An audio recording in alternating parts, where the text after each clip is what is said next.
Jonathan Harker's journal, kept in shorthand. 3rd of May, Bistritz. Left Munich at 8:35 p.m. on the 1st of May, arriving at Vienna early next morning. Should have arrived at 6:46, but train was an hour late. Budapest seems a wonderful place, from the glimpse which I got of it from the train and the little I could walk through the streets. I feared to go very far from the station, as we had arrived late and would start as near the correct time as possible. The impression I had was that we were leaving the west and entering the east, the most western of splendid bridges over the Danube, which is here of noble width and depth, took us among the traditions of Turkish rule. We left in pretty good time, and came after nightfall to Klausenburg. Here I stopped for the night at the Hotel Royal. I had for dinner, or rather supper, a chicken done up some way with red pepper, which was very good but thirsty. Memo, get recipe for Mina. I asked the waiter, and he said it was called paprika Händel, and that, as it was a national dish, I should be able to get it anywhere along the Carpathians. I found my smattering of German very useful here. Indeed, I don't know how I should be able to get on without it. Having had some time at my disposal when in London, I'd visited the British Museum and made search among the books and maps in the library regarding Transylvania. It had struck me that some foreknowledge of the country could hardly fail to have some importance in dealing with a nobleman of that country. I find that the district he named is in the extreme east of the country, just on the borders of 3 states, Transylvania, Moldavia, and Bukovina, in the midst of the Carpathian Mountains, one of the wildest and least known portions of Europe. I was not able to light on any map or work giving the exact locality of the Castle Dracula, as there are no maps of this country as yet to compare with our own Ordnance Survey maps.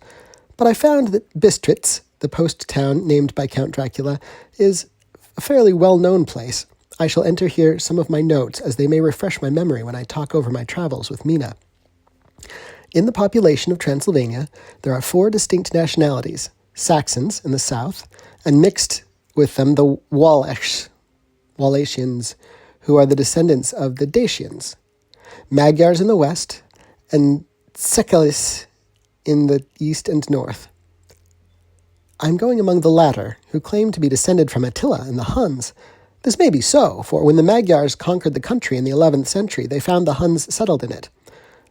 I read that every known superstition in the world is gathered in the horseshoe of the Carpathians, as if it were the center of some sort of imaginative whirlpool.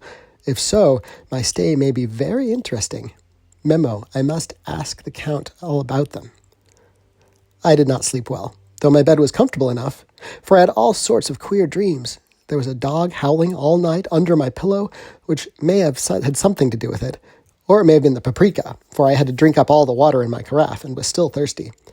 Towards morning I slept and was wakened by the continuous knocking at my door, so I guess I must have been sleeping soundly then.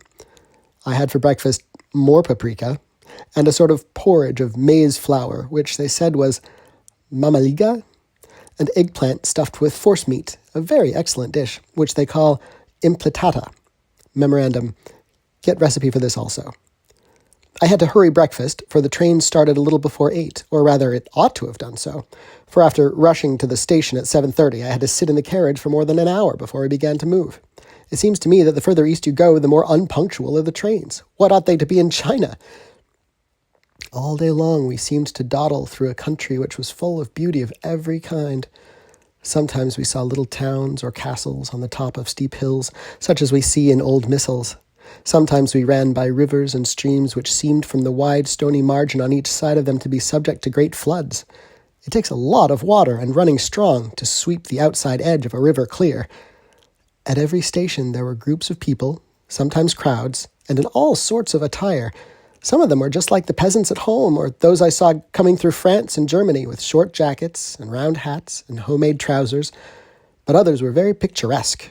The women looked pretty, except when you got near them, but they were very clumsy about the waist.